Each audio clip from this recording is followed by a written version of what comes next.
continuing with the show, I just want to tell everybody out there, the book you wrote has so much information in it. I'm surprised it could be a encyclopedia by itself as far as writing letters. Oh, wow. You know, well, I'm sure glad it was a bit shorter so people aren't scared to buy it. Right. No, I mean, it's a good job. I mean, you did so much good research on there. And because I do a lot of research myself. And for you to come up with everything you did, I mean, it's a good book for anyone who desires to write a decent letter. You know, so tell me this. There are other books out there like yours. What sets yours apart? Well, mine is honestly unique because so many of the other books, they are templates. There's formula writing. Here's a pat letter to write to your boss to say this. Just do that and fill in the blanks. No, no. These letters are focused on appreciation, and there is no book out there that focuses on appreciation. And these letters are not templates. They're not fill in the blanks. They are from the heart. So this book guides the writer to get in touch with his feelings and to be able to put those feelings into heartfelt words that will mean a lot to the person they're writing to. And that was the purpose, was to make this a tool. And it's a good, solid tool. I made a point of putting everything in it I thought they could use. Exactly. And what I like about it is that when you say it's heartfelt, it's like it's not a cookie cutter type deal. No, you know, it's not one size fits all. Every letter would be unique. Right, right. And because you see, like you said, some books have these templates where you just follow the yellow brick road, and you're not really touching the heart of the person you're trying to relay this message to. That's it. These other books are not really asking you to bring your emotion into it. Right. They're just saying fill in the blanks. Right, yeah. And I would like to add one other thing that's unique about this book is it can be not only for letters, but even thank you notes, even public tributes like eulogies, wedding toasts, that kind of thing. Right. Anniversary toasts, they can still draw the same inspiration from these tools. You covered so much. I mean, you didn't miss a beat on any type of appreciation from a boss to a supervisor at your job to a child. It's like, it's really anyone want to write a letter and you haven't written a letter in a while, this book here will set you on course, that's for sure, you know. And since you are a professional copy editor, did you do your own copy editing? I did 3 drafts, but I wasn't a fool. I had the good sense to know that everybody needs a second set of eyes. Exactly. And there's a very talented lady in Arizona I sent this to for copy editing, but also a little bit of developmental editing to kind of polish up the words and catch the rough spots and make it communicate a little bit better if I had missed something. Right. She did a stellar job. Right, she did. And based on that experience, would you recommend the same thing to anybody else? You know, do your copy editing, send it out to a third party so you can get a new set of eyes looking at that? Well, it depends on the sequence of what you've got going. I knew how I wanted my book structured, so I didn't bring her in till the end. Right. But some people don't know how they want the book structured, so they'll bring in a developmental or a content editor at the beginning. The copy editor's role is only after they've got their final draft that they're really happy with. They send it to the copy editor for that little bit of fine-tuning, you know, and that kind of thing. You don't want to bring a copy editor an interim draft. Exactly. It's a waste of money. It is, right, because I have to do it again. Yeah, because once you get the concept in, you got the story there, you just need to want to make sure all the I's are dotted and T's crossed and the P's are there. You betcha. Right, and you did an excellent job. Thank you. Let me ask you another question here. Okay, I understand that your book is under different multiple formats of looking at the book. Can you tell me a little bit about that? Sure. I have it available, obviously, as printed copy, Right. and it's available on all the major online retailers. Okay. And it's also available on my own website, GoodWaysToWrite.com, if you want something autographed or custom inscribed. Okay. In addition, though, I have it as an ebook version, and that's available for the Kindle. It's available for the Nook or in other e-reader formats that people can just go to those same major online retailers and get that version.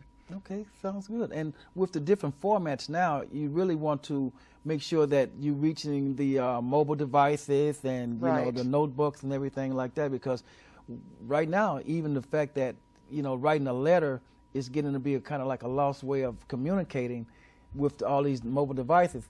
This book here really brings back to someone, hey, I need to write a good letter, because you texting all the time. Most people, you know, you're texting someone, you're not even talking on the phone as much. It's temporary. Right. It's fleeting. It's gone after it's spoken or after it's texted. Right. Or there's a computer crash if it's an email. Right. And then what do you do with this treasured thing you can't hold in your hand? So true. So true. So you get a letter, you can hold it in your hand, and you get to read it over and over and feel good every time you do. Right. And as a matter of fact, once someone receives a letter, it's a lot more personal. It's a lot more personal. You know. It enhances relationships. Right. Yeah. And really sometimes it rebuilds them, depending on the type of letter. Right. As far as people who've read your book, you got like any good testimony where someone said, "Oh, I couldn't have done it without you." You know, I'm quite sure because just by me reading the book, like I say, I'm doing a presentation next week, and you gave me the jump start I needed to move to that next level. My pleasure. I really want to say that. Yeah. Well, I've had from all quarters. First of all, the book is so unusual that people are going, "Whoa," and then they take a look and they go, "Whoa," and then they get happy and they think, "I think I'm going to write a letter," and so that's the stage where I'm catching them. Right. You know, and then they come back later and go, "Boy, that went well. Thank you." It does. You know. And what I just can't get off of the fact that, you know, it's not a cookie cutter type thing, because most time when you see, you know, people writing letters, it's the same format, same wording, except the name is changed, you know, and they want you to send this out to someone as if you really have some feeling for them. I mean, right, because you do. There. Yeah, right. You do. Why do you want to get out of a book a cookie cutter? Right, you know. When you do have appreciation in your heart. Exactly. Let me ask you also, what if millions of people worldwide wrote these letters of appreciation? Do you think it would have an impact on the world? Oh, absolutely. Absolutely. Because here's what. On an individual level, it's going to either establish, enhance, or rebuild their own relationships. Right. And that is going to change their world around them. Right. But you imagine millions of people doing that? That's kind of contagious, isn't it? It is. And you know what? Gratitude is the highest expression of love. It is. Love is the opposite of fear.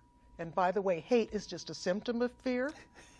So if you can overpower fear with love worldwide, we got a pretty good world going. That's right. That's right. And that's what I like to call my big achievable goal. Okay. Now, going back to the beginning, when you first wrote the book, your son really gave you the inspiration and motivation to do that. You know, I guess that was really touching what he said and everything, and you just took it to a whole new level. If he hadn't started that, I have no idea what I'd be doing today. That was just wonderful. He wrote from his heart. Right.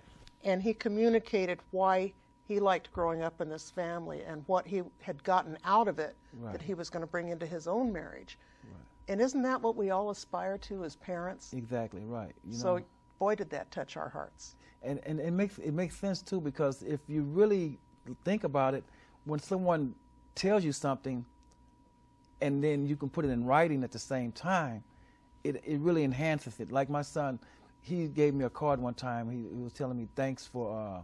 he's 15 now. I think he wrote this when he was about 12. You know, thank you, Dad, for, you know, fixing me breakfast, taking me to school, helping me with my homework. You know, it had a better effect rather than him just saying, "Hey, Dad, thanks for breakfast this morning." Exactly. You know. And I have to share this, too. You might have heard this story of a teen boy once who nobody knew it, but he was on the brink of maybe not hanging around much longer. Right. It happened that one day his dad tucked a note into his lunch for school, and the note basically said, "I appreciate you, son. I've always been grateful for you," and this and kind of thing. Right. And that boy, who was going to commit suicide that night, instead turned his life around because he knew he was appreciated. Now, you don't ever know when a letter is going to have that kind of impact. That's right. Or a note. Exactly. Never miss an opportunity to express your appreciation. Right. That is so true, because if you don't say it and it's too late, that's what happens to so many people. They're like, you know, someone leaves this world and they say, "Oh, I forgot, I could have told them this, I didn't do this, I didn't do that." By that time, it's too late, you know? Not necessarily. Okay. No, it's sort of too late. There are ways you can add ceremony to your gratitude for a person who has passed on. Okay. You can still write a letter. You can go to a private place out in the desert by a stream at the beach. read it aloud, and then if you want to, you can save it or give it to that person's descendants, or you can shred it and to the four winds, send it downstream, throw it into the ocean, whatever makes good ceremony for you, but it's closure, and it's still expressing gratitude. And I have to believe that gratitude is still received. Lynette, you know what? I'm glad I said what I said, because I never thought of it like that. And you really can't, you can't just say, oh, well, I forgot, I couldn't do it, they're gone now. Now this is another way of really expressing that gratitude. That's and then right. You're releasing closure on yourself at the same time, because if you just keep going around thinking, I should have. Yeah, I should have. Woulda, coulda. Right, right. But also, whoever survives that person who died would love to have that letter if you're so inclined to give it to them. Right, exactly. Because they like to know what other people liked about right, exactly. their family member. And there's so much in the book that not one person can be left out. Even holidays, you got days that are not even holidays that I even knew of. You cover them there, You'll find it. Yeah.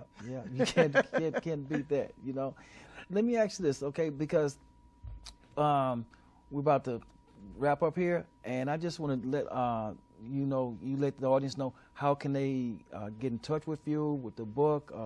They need you for a presentation, a book signing, or whatever. What's the best way to get in touch with you? All my contact information is on the website, GoodWaysToWrite.com, or you can email me at Lynette@GoodWaysToWrite.com. Okay. Lynette with one N. Okay, we got that. Okay, and the thing I want to say before we close is that everyone, whether you want to write a letter or not, get this book, because sometime in life you will come up to a point where you want to write a letter. You just got to get this book, because I wasn't even expecting what I got out of the book.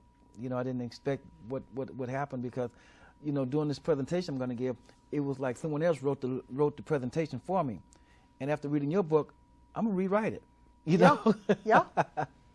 Bring that heart into your that's right. work. Yeah, you can into really what you say. Yeah, it makes it more personal when you really come from the heart, as opposed to just cookie cutter, because it just affected me. I got to say that it really affected me to the point whereas I know now I don't have to use the same letter I was given, and it's a pretty big presentation, and the person I'm presenting, I know them, they know me. So that being said, get the book.